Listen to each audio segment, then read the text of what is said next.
Hello बच्चों, विद्या question bank की special classes में आपका स्वागत है। इस वीडियो में हम लेके आए आपके लिए विद्या क्वेश्चन बैंक से हमने कुछ सेलेक्टेड क्वेश्चन तैयार किए हैं और इन क्वेश्चंस की आपके बोर्ड के एग्ज़ाम में आने की पूरी संभावना है। इसलिए हम इन क्वेश्चंस को एक एक करके एक्सप्लेन करते जाएंगे। इनको आप समझेंगे ढंग से और इनको अच्छे से तैयार कर लेंगे, क्योंकि ये क्वेश्चन जो है हमारे स्पेशल तरीके से तैयार किए हुए क्वेश्चंस हैं जो कि आपके एग्ज़ाम में बहुत ज़्यादा आने के चांसेज हैं। तो पहला क्वेश्चन हम देखते हैं, सोडियम हाइड्रोक्साइड बनाने की विधि का वर्णन कीजिए और इसके प्रमुख उपयोग भी लिखिए। सभी बच्चे जानते हैं सोडियम हाइड्रोक्साइड का फॉर्मूला क्या होता है। सोडियम हाइड्रोक्साइड का फॉर्मूला होता है NaOH, और इसको जो बनाने की विधि होती है वो क्लोर क्षार विधि होती है। क्लोर क्षार विधि, क्योंकि ये क्लोरीन से बनाया जाता है इसलिए इसको क्लोर क्षार बोलते हैं। और NaOH जो होता है अपने आप में एक प्रबल क्षार होता है, इसकी प्रकृति क्षारीय प्रकृति होती है। तो इसको बनाते कैसे हैं, सबसे पहले हम इसकी बनाने की विधि देखते हैं। क्लोर क्षार विधि क्या होती है उसके बारे में देखते हैं। बनाने की विधि,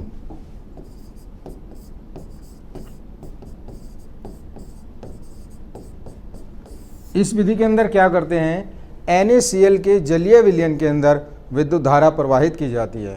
विद्युत धारा प्रवाहित करने पर NaCl और जल दोनों ही अपने आयनों के अंदर टूट जाते हैं। रिएक्शन से मैं बता देता हूँ आप लोगों को। NaCl की अभिक्रिया NaCl प्लस H2O जल के साथ या जलीय विलयन के साथ जब इसके अंदर विद्युत धारा प्रवाहित करते हैं तो विद्युत धारा इसका आयनन कर देती है। जब किसी भी विलयन के अंदर विद्युत धारा प्रवाहित करते हैं तो विलयन जो होता है अपने धनायन और ऋणायन के अंदर टूट जाता है। तो यहाँ पर जो हमारे धनायन बनते हैं Na प्लस आयन बनता है plus Cl minus plus H plus ion और प्लस OH माइनस आयन। जैसा कि आप लोग जानते हो कि किसी भी यौगिकों की जब अभिक्रिया की जाती है और वो यौगिक आयनों के अंदर टूट जाता है तो अपोजिट चार्ज के जो विपरीत आवेश के आयन होते हैं वो एक दूसरे के प्रति आकर्षित हो जाते हैं। तो यहाँ पर Na जो है वो OH के साथ जुड़ जाएगा और हाइड्रोजन जो है वो Cl के साथ जुड़ जाएगा, यानी कि जो हमारा प्रोडक्ट बनेगा NaOH प्लस HCl। यहाँ पर NaOH का निर्माण होगा और HCl, यानी कि इसमें H2 प्लस Cl2 गैस भी लिखी जा सकती है। HCl को हम इस तरीके से भी लिख सकते हैं कि ये H2 और Cl2 गैस के फॉर्म में निकलता है। यहाँ पर विद्युत अपघटन होने के कारण H2 गैस जो होती है वो हमारी कैथोड के ऊपर निकलती है और जो Cl2 गैस होती है वो एनोड के ऊपर निकलती है। कैथोड पे, जैसे कि मैंने पहले भी बताया हुआ है पिछली वीडियो में, कि कैथोड के ऊपर किसी भी सेल के अंदर अपचयन होता है। किसी भी सेल के अंदर यहाँ पर दो इलेक्ट्रोड होते हैं, एक कैथोड और एक एनोड। कैथोड के ऊपर अपचयन होता है, यानी कि ये जो H प्लस आयन होते हैं ये इलेक्ट्रॉन ग्रहण करते हैं। दो H प्लस आयन दो इलेक्ट्रॉन ग्रहण करके हाइड्रोजन गैस के रूप में कैथोड के ऊपर निकल जाते हैं और यहाँ पर दो Cl माइनस आयन दो इलेक्ट्रॉन त्याग के Cl2 गैस के रूप में एनोड के ऊपर निकल जाते हैं। तो आप इसको किसी भी तरीके से रिप्रेजेंट कर सकते हैं। मेन रिएक्शन हमारी ये होती है और प्लस अगर हम इसको अलग अलग इलेक्ट्रोड पर इसका हम कैथोड पे और एनोड पे इसकी रिएक्शन ऑक्सीकरण और अपचयन दिखाना चाहें तो इस तरीके से भी रिएक्शन को प्रस्तुत किया जा सकता है। अपचयन, कैथोड के ऊपर हमेशा अपचयन होता है क्योंकि हाइड्रोजन आयन जो है दो इलेक्ट्रॉनों को ग्रहण कर रहे हैं, और एनोड के ऊपर हमेशा ऑक्सीकरण होता है क्योंकि क्लोराइड आयन जो है दो इलेक्ट्रॉनों को निकाल रहे हैं। यानी कि जो Cl आयन दो इलेक्ट्रॉनों को निकालेंगे वो दो इलेक्ट्रॉन जो हैं हाइड्रोजन आयन के द्वारा ग्रहण कर लिए जाएंगे। इस पूरी प्रक्रिया द्वारा हम NaOH का निर्माण करते हैं और इस विधि को क्लोर क्षार विधि कहा जा सकता है। तो बनाने की विधि में बच्चों हम इतना वर्णन कर सकते हैं। अब दूसरा पार्ट आता है इस क्वेश्चन का, इसके प्रमुख उपयोग भी लिखिए। क्या क्या प्रमुख उपयोग होते हैं वो हम देख लेते हैं।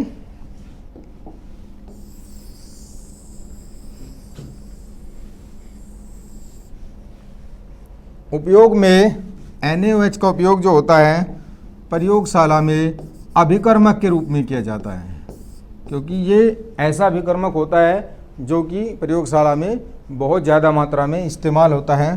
तो सबसे पहले अभिकर्मक के रूप में प्रयोगशाला के अंदर, अभिकर्मक के रूप में NaOH का उपयोग जो होता है धावन सोडा यानी कि वॉशिंग सोडा बनाने में भी किया जाता है, धावन सोडा के निर्माण में, सोडा के निर्माण में। तीसरा इसका उपयोग मुख्य होता है, ये जल की कठोरता दूर करने के इस्तेमाल में भी किया जाता है। कठोर जल जो होता है उसको शुद्धिकरण के लिए, उसको मृदु बनाने के लिए, जल की कठोरता दूर करने के लिए, दूर करने के लिए। तो इस क्वेश्चन के अंदर आप कुछ मुख्य 3 उपयोग इसके दे सकते हैं। इतना करने पर आपको पूरे के पूरे मार्क्स मिल जाएंगे। अगला क्वेश्चन हम देखते हैं। सेकंड क्वेश्चन है हमारा, दूसरा क्वेश्चन हमारा है क्या होता है जब केवल रासायनिक समीकरण दीजिए। इस प्रकार के क्वेश्चन में मैंने कल भी पिछली वीडियो में बताया था कि जब भी कोई अभिक्रिया हमें दी जाती है तो सबसे पहले उसका रासायनिक समीकरण लिख लेते हैं और रासायनिक समीकरण को संतुलित करने के साथ ही दिया जाता है, तभी आप लोगों को पूरे के पूरे मार्क्स मिल पाते हैं। तो पहला पॉइंट है एसिटिक अम्ल सोडियम कार्बोनेट से अभिक्रिया करता है। तो सबसे पहले हम यहाँ पर एसिटिक अम्ल का फॉर्मूला लिखते हैं। एसिटिक अम्ल का फॉर्मूला होता है CH3COOH प्लस सोडियम कार्बोनेट यानी कि Na2CO3। जब ये दोनों अभिक्रिया करते हैं तो ये अम्ल होता है, एसिटिक अम्ल होता है, और सोडियम कार्बोनेट जो होता है ये क्षार होता है। तो अम्ल क्षार जब भी अभिक्रिया करते हैं तो लवण का निर्माण करते हैं। तो यहाँ पर वही तरीका मुझे अपनाना है कि पहले किसी भी यौगिक के अंदर एक धनायन का और ऋणायन को अलग अलग कर लेना है। तो यहाँ पर जो धनायन है वो हमारा यहाँ से मॉलिक्यूल टूटता है, हाइड्रोजन के ऊपर प्लस चार्ज आएगा और एसिटेट आयन के ऊपर माइनस चार्ज आएगा, और सोडियम के ऊपर +1 चार्ज रहेगा और कार्बोनेट के ऊपर 2- चार्ज रहेगा। दोनों यौगिकों के हम धनायन और ऋणायन को अलग अलग कर लेते हैं। अब एसिटेट का जो ऋणायन होता है वो सोडियम के साथ जाके जुड़ेगा और हाइड्रोजन जो होता है वो कार्बोनेट के साथ जाके जुड़ेगा, जिससे कि अभिक्रिया पूर्ण हो जाएगी। यानी कि यहाँ पर CH3COONA sodium acetate plus H2CO3 यानी कि कार्बोनिक अम्ल का निर्माण होता है। तो पहले क्वेश्चन का आंसर हो जाएगा हमारा, जब एसिटिक अम्ल की अभिक्रिया सोडियम कार्बोनेट के साथ कराते हैं तो सोडियम एसिटेट और कार्बोनिक एसिड का निर्माण होता है। अभिक्रिया संतुलित है या नहीं है पूर्ण रूप से हम देख सकते हैं। यहाँ पर इसको संतुलित करने के लिए इधर मेरे पास 3 और 1 4 हाइड्रोजन है और यहाँ पर 2 हाइड्रोजन है, तो मैं इसको 2 से गुणा कर देता हूँ। यहाँ पर 4 हाइड्रोजन हो गए। अब इधर कार्बोनेट आयन जो है 1 है और इधर कार्बोनेट आयन 2 है, तो कार्बोनेट आयन को संतुलित करने के लिए यहाँ पर क्या करेंगे, हम 2 से गुणा कर सकते हैं। अभिक्रिया को संतुलित पूर्ण रूप से किया जा सकता है। सोडियम जो है वो पूर्ण रूप से संतुलित हैं, दोनों तरफ किसी भी तरफ हम किसी भी संख्या से गुणा कर सकते हैं। दूसरी अभिक्रिया है मेरी एथेनॉल क्षारीय पोटेशियम परमैंगनेट विलयन द्वारा ऑक्सीकृत होता है। यानी कि एथेनॉल को जब क्षारीय पोटेशियम परमैंगनेट विलयन की उपस्थिति में ऑक्सीकृत करते हैं, एथेनॉल का क्षारीय पोटेशियम परमैंगनेट की उपस्थिति में ऑक्सीकरण करते हैं, तो वो कोई भी अल्कोहल जब ऑक्सीकृत होता है तो वो एल्डिहाइड के अंदर चेंज हो जाता है। एथेनॉल का सूत्र यहाँ पर C2H5OH होता है, और जब हम इसका KMnO4 की उपस्थिति में ऑक्सीकरण करते हैं, KMnO4 जो होता है एक प्रबल ऑक्सीकारक होता है, प्रबल ऑक्सीडाइजिंग एजेंट होता है, जो कि इसको एसिड एल्डिहाइड के अंदर चेंज कर देता है। यानी कि हम यहाँ पर क्या करेंगे, 2 कार्बन का एल्डिहाइड बनाएंगे CH3CHO, ये बन जाएगा एसिटल्डिहाइड। एसिटल्डिहाइड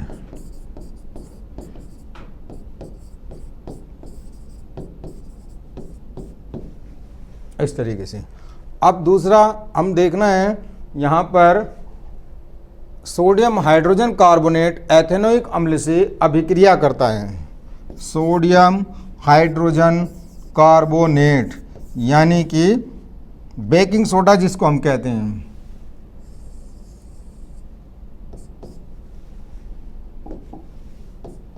बेकिंग सोडा, खाने का सोडा जो होता है, ये एथेनोइक अम्ल से अभिक्रिया करता है प्लस CH3COOH।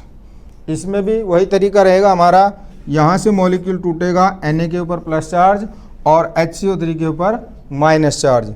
यहाँ भी H के ऊपर प्लस चार्ज और एसिडेट आयन के ऊपर निगेटिव चार्ज।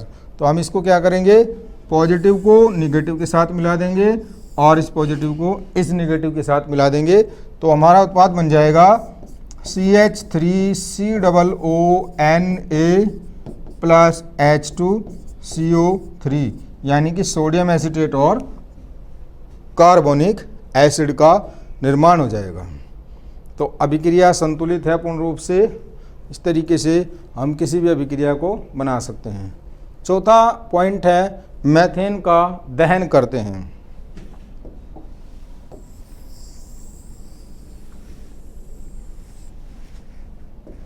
दहन अभिक्रिया बच्चों सभी लोग जानते हैं, जब किसी भी कार्बनिक यौगिक का एल्केन, एल्कीन, एल्काइन का ऑक्सीजन के साथ अभिक्रिया कराते हैं तो उसमें कार्बन डाइऑक्साइड, जल और ऊर्जा का निष्कासन होता है।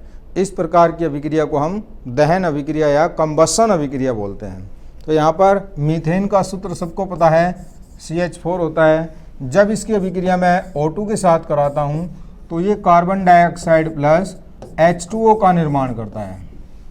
CO2 प्लस H2 प्लस ऊष्मा निकलती है इसके अंदर, इसलिए इस अभिक्रिया को दहन अभिक्रिया कहा जाता है, जिससे कि इसके अंदर ऊर्जा निकलती है, बहुत ज़्यादा ऊर्जा निकलती है। इन अभिक्रियाओं को दहन अभिक्रिया कहा जाता है। यहाँ पर अभिक्रिया को संतुलित करने के लिए 4 हाइड्रोजन, यहाँ H2O को 2 से गुणा कर देते हैं और यहाँ पर ऑक्सीजन को 2 से गुणा कर देते हैं। सभी परमाणु जो हैं संतुलित हो जाते हैं। 4 हाइड्रोजन और 4 ऑक्सीजन दोनों तरफ उपस्थित हैं। अगली अभिक्रिया है प्लास्टर ऑफ पेरिस को गर्म किया जाता है। POP, plaster of Paris. इसको जब हम गर्म करते हैं, प्लास्टर ऑफ पेरिस का फॉर्मूला होता है CaSO4.12H2O। जब हम इसको गर्म करते हैं तो ये प्लास्टर ऑफ पेरिस जो होता है जम जाता है, यानी कि किसके अंदर चेंज होता है, जिप्सम के अंदर चेंज हो जाता है। प्लास्टर ऑफ पेरिस को गर्म करने पर इसकी अभिक्रिया कराते हैं 3/2 H2O के साथ। यहाँ पर इसको गर्म कर देते हैं अधिक तापमान पर, तो ये बन जाता है CaSO4.2H2O। ये जिप्सम के अंदर परिवर्तित हो जाता है। जिप्सम एक कठोर पदार्थ होता है जिसका उपयोग बिल्डिंगों को बनाने में किया जाता है, बिल्डिंगों की छतों को बनाने में किया जा सकता है। तो यहाँ पर अभिक्रिया पूर्ण रूप से संतुलित है। अगला क्वेश्चन हम देखते हैं, एथेनोइक अम्ल के एस्टरीकरण की क्रिया के रासायनिक समीकरण को लिखिए और इसकी NaOH NaHCO3 के साथ अभिक्रिया लिखिए। एस्टरीकरण अभिक्रिया क्या होती है, जब किसी एल्कोहल और अम्ल की अभिक्रिया कराते हैं तो दोनों की अभिक्रिया में जल का निष्कासन होता है और एस्टर का निर्माण होता है। तो यहाँ पर अम्ल हमें एथेनोइक अम्ल लेना है। एथेनोइक अम्ल यानी CH3COOH, ये एथेनोइक अम्ल है। इसका एस्टरीकरण करना है, एल्कोहल के साथ करना होता है। एल्कोहल ले लेते हैं हम इथेनॉल C2H5OH। तो यहाँ पर क्या होता है, अभिक्रिया में जल का निष्कासन हो जाता है। OH एसिड से ले लेते हैं और H ले लेते हैं एल्कोहल से। दोनों के मिलने से जल निकलने पर जो यौगिक बनता है उसको हम एस्टर कहते हैं और इस एस्टर की जो खुशबू होती है वो फलों की खुशबू जैसी होती है। यहाँ पर निर्माण होता है CH3COOC2H5+H2O। ये होता है एस्टर, जो कि एथेनोइक अम्ल और इथेनॉल अल्कोहल के मिलने से बनता है। इसकी NaOH NaHCO3 के साथ अभिक्रिया लिखनी है, यानी कि एथेनोइक अम्ल की NaOH और NaHCO3 के साथ अभिक्रिया करानी है। एथेनोइक अम्ल CH3COOH की अभिक्रिया जब कराते हैं NaOH के साथ, यहाँ पर उसी तरीके से हमें अभिक्रिया करानी है। Na के ऊपर धनावेश होगा और OH के ऊपर ऋणावेश होगा। यहाँ पर एसिटिक आयन के ऊपर ऋणावेश होगा और H+ के ऊपर धनावेश होगा। तो ये दोनों धनायन और ऋणायन आपस में मिल जाएंगे। ये बन जाएगा sodium acetate CH3COONA plus H2O plus जल का साथ में निर्माण हो जाता है। Sodium hydrogen carbonate baking soda जो कि खाने का सोडा होता है, इसके साथ जब एथेनोइक अम्ल की अभिक्रिया कराते हैं तो क्या उत्पाद बनता है। अभिक्रिया का तरीका वही रहेगा। एथेनोइक अम्ल में H+ और एसिटेट आयन नेगेटिव होगा plus NaHCO3 sodium hydrogen carbonate. इसके अंदर सोडियम के ऊपर धनावेश होगा और हाइड्रोजन कार्बोनेट के ऊपर ऋणावेश होता है। तो यहाँ पर जो यौगिक का निर्माण होता है ये sodium acetate CH3COONA plus H2CO3 carbonic अम्ल का निर्माण होता है। इस कार्बोनिक अम्ल को हम H2O या CO2 की फॉर्म में भी लिख सकते हैं, क्योंकि ये एक अस्थायी यौगिक होता है और टूट जाता है, यानी कि H2O प्लस CO2 के रूप में भी लिखा जा सकता है कार्बोनिक अम्ल को। इस तरीके से आप लोगों को संतुलित अभिक्रिया के साथ आंसर लिखना है। तो इसका 2019 का आया हुआ क्वेश्चन है और इस पे अगर आप इस तरीके से संतुलित अभिक्रिया लिखते हैं तो पूरे नंबर आपको मिल जाते हैं। अगला क्वेश्चन देखते हैं। pH की परिभाषा दीजिए, इसका हाइड्रोजन आयन से सांद्रण से क्या संबंध है, या pH मूल्य क्या होता है और हमारे दैनिक जीवन में इसका महत्व समझाइए। तो सबसे पहले बच्चों हम देखते हैं pH का मतलब क्या होता है। pH की जो फुल फॉर्म होती है उसको हम बोलते हैं power of hydrogen ion. Power of hydrogen ion यानी कि हाइड्रोजन आयन की सामर्थ्य। क्योंकि किसी भी अम्ल के अंदर हम अगर उसकी अम्ल को देखते हैं कि उसकी प्रबलता निर्धारित करते हैं तो उसके अंदर H आयन की उपस्थिति के कारण होता है। अगर अम्ल के अंदर H आयन सांद्रण ज़्यादा है तो अम्ल प्रबल होगा और कम है तो अम्ल क्षारीय होगा। तो यहाँ पर pH की परिभाषा क्या होती है। pH एक ऐसा पैरामीटर होता है जिसको हम पावर ऑफ हाइड्रोजन आयन कहते हैं, जो कि अम्ल की अम्लीयता को और क्षार की क्षारीयता को निर्धारित करता है। तो अगर इसका हाइड्रोजन आयन के सांद्रण के संबंध में हम रिलेशन निकालते हैं तो pH जो होता है व्युत्क्रमानुपाती होता है 1/H आयन। H आयन की सांद्रता के व्युत्क्रमानुपाती होता है। इसको फॉर्मूले की फॉर्म में लिखते हैं तो pH - log H ion concentration.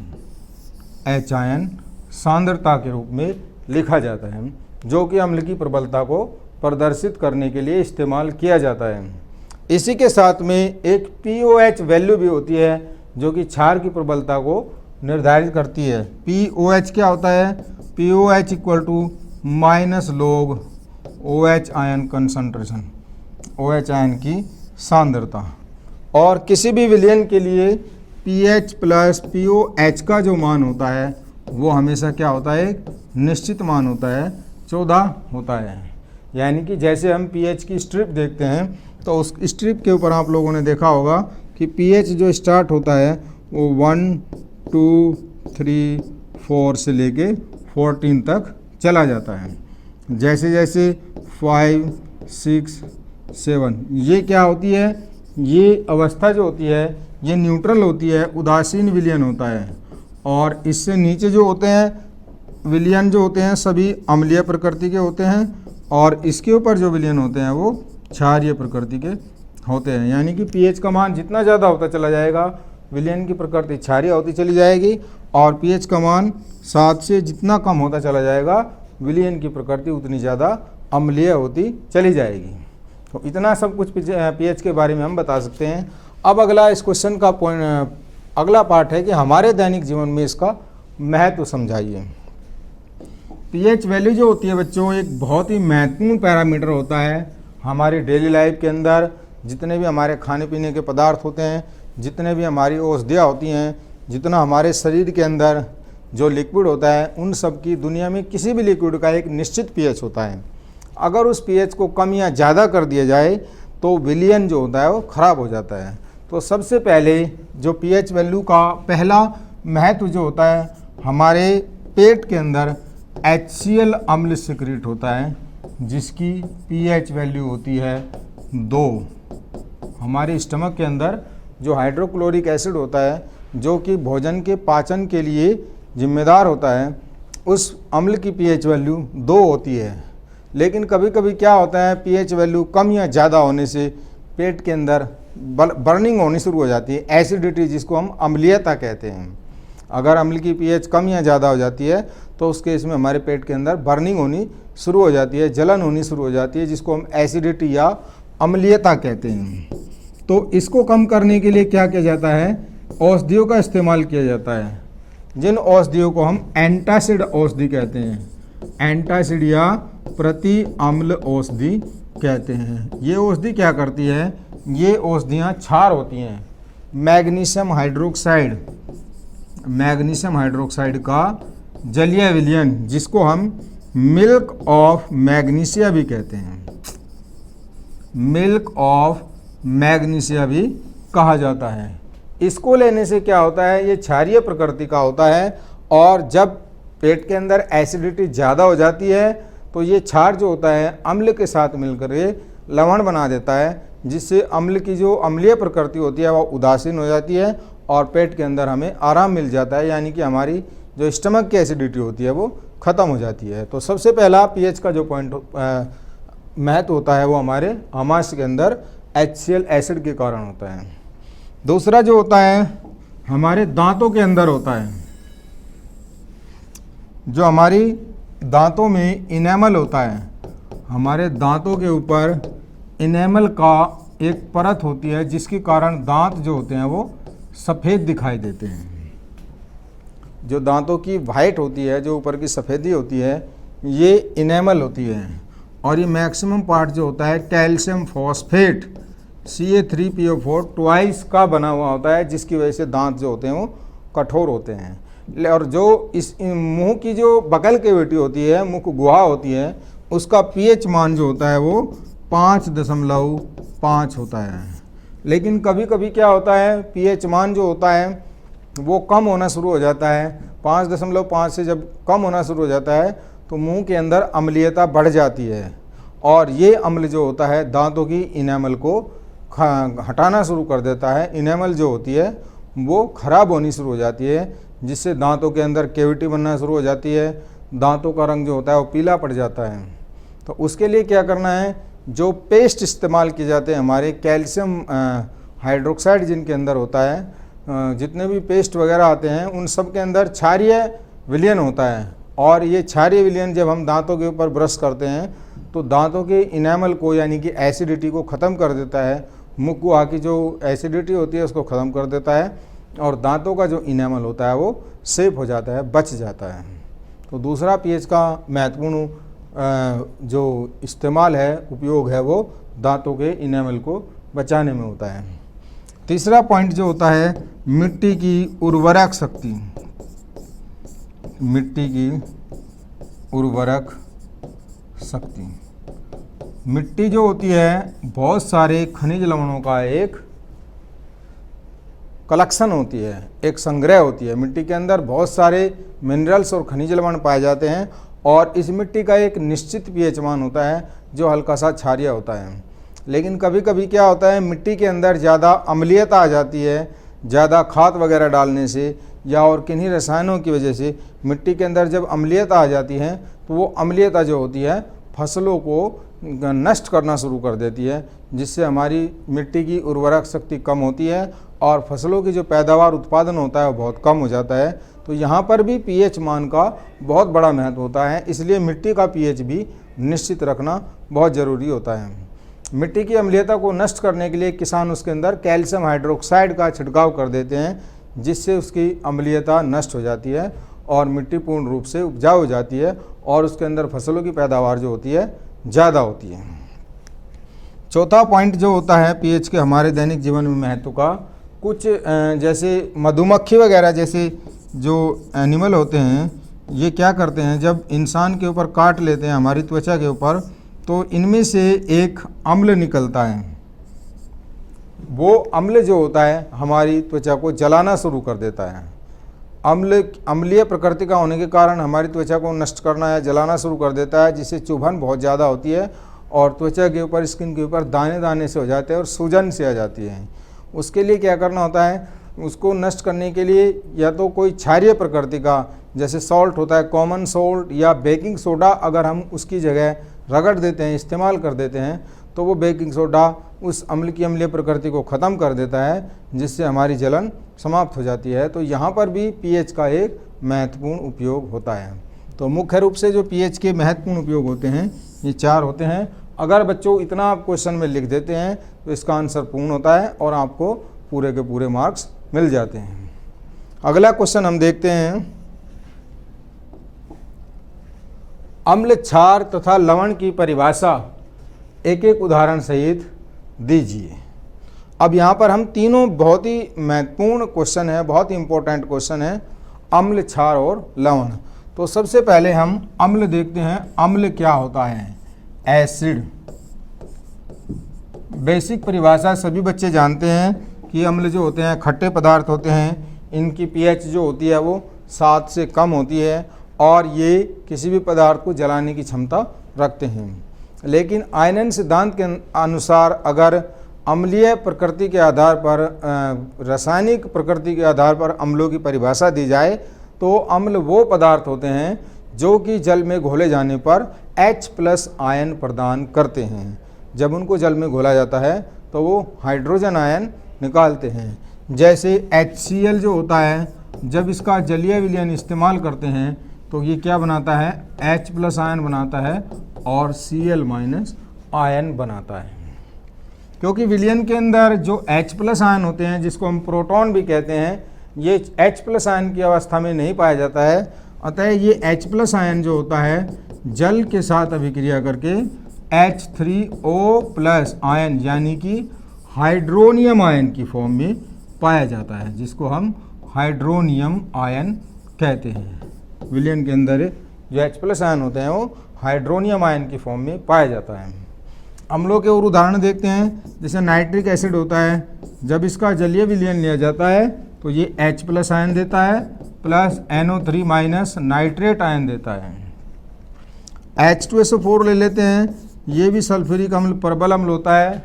जब इसका जलीय विलयन लिया जाता है, जब H2SO4 को जल में घोला जाता है तो ये 2H+ आयन देता है प्लस SO4 2- आयन देता है। इसी प्रकार H2CO3 को जब जल के अंदर घोलते हैं तो ये 2H+ आयन देता है प्लस CO3- आयन देता है। इस तरीके से सभी अम्लों के अंदर हम कॉमन देखते हैं कि किसी भी अम्ल के अंदर आप देखेंगे तो उसके अंदर H+ आयन का होना बहुत ज़रूरी होता है। सभी अम्लों के अंदर हमें H+ आयन दिखाई दे रहे हैं। तो आयनन सिद्धांत के अनुसार अम्ल वो पदार्थ होते हैं जो कि जलीय विलयन के अंदर H+ आयन निकालते हैं, डोनेट करते हैं, प्रदान करते हैं। इसके बाद दूसरा पॉइंट हम देखते हैं, क्षार क्या होते हैं।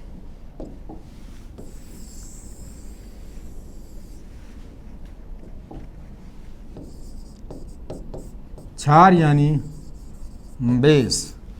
आयनन सिद्धांत के अनुसार क्षार वो पदार्थ होते हैं जो कि जलीय विलयन में घोले जाने पर OH आयन निकालते हैं, OH आयन प्रदान करते हैं, OH आयन डोनेट करते हैं। जैसे NaOH, सोडियम हाइड्रोक्साइड क्या होता है? एक ठोस होता है, ठोस यौगिक होता है। जब इसको जल के अंदर घोला जाता है तो ये विलयन में क्या प्रदान करता है? Na+ ion plus OH- ion. तो इसके अंदर OH- आयन जिस पदार्थ के अंदर भी उपस्थित होते हैं उसको हम क्षार कहते हैं। जैसे KOH, पोटेशियम हाइड्रोक्साइड, जब इसको जल के अंदर घोला जाता है तो ये K प्लस आयन देता है प्लस OH माइनस आयन देता है। कैल्शियम हाइड्रोक्साइड CaOH ट्वाइस को जब जल के अंदर घोलते हैं तो ये Ca2 प्लस आयन देता है प्लस OH माइनस आयन देता है।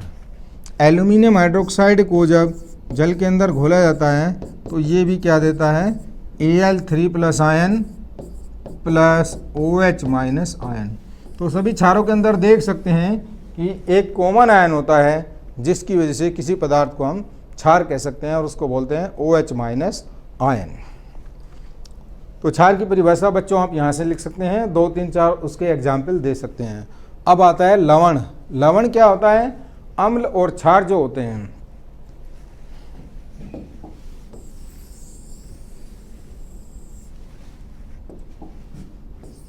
लवण या सॉल्ट, इसके अंदर एक अभिक्रिया होती है उदासीनीकरण अभिक्रिया यानी न्यूट्रलाइजेशन रिएक्शन। अम्ल और क्षार जो होते हैं परस्पर आपस में अभिक्रिया करके लवणों का निर्माण करते हैं, या लवण वे यौगिक होते हैं जो अम्ल और क्षारों की उदासीनीकरण अभिक्रिया के दौरान निर्मित होते हैं। किन्हीं भी अम्ल और क्षार को मिलाने पर लवण का निर्माण होता है। इस अभिक्रिया को हम उदासीनीकरण अभिक्रिया या न्यूट्रलाइजेशन रिएक्शन कहते हैं। जैसे यहाँ पर अगर मैं एक HCl अम्ल और NaOH सोडियम हाइड्रोक्साइड का क्षार लेता हूँ तो दोनों अभिक्रिया करके NaCl प्लस H2O बनाते हैं। NaCl क्या होता है, लवण होता है। इसी प्रकार H2SO4 प्लस KOH ले लेते हैं तो ये बन जाएगा K2SO4 plus H2O। K2SO4 potassium sulphate जो होता है ये भी एक लवण होता है। इसके अलावा और अम्ल ले लेते हैं CH3COOH प्लस KOH क्षार ले लेते हैं तो जो लवण बनेगा CH3COONA प्लस H2O जल का निर्माण करेगा। इस तरीके से कोई भी अम्ल किसी भी क्षार के साथ अभिक्रिया करके लवण का निर्माण करता है। लवण के साथ साथ जल का निर्माण होता है और इस अभिक्रिया को हम उदासीनीकरण अभिक्रिया कहते हैं। तो इस प्रकार से आप इस क्वेश्चन का आंसर पूरा दे सकते हैं। अगला क्वेश्चन है, थैंक यू।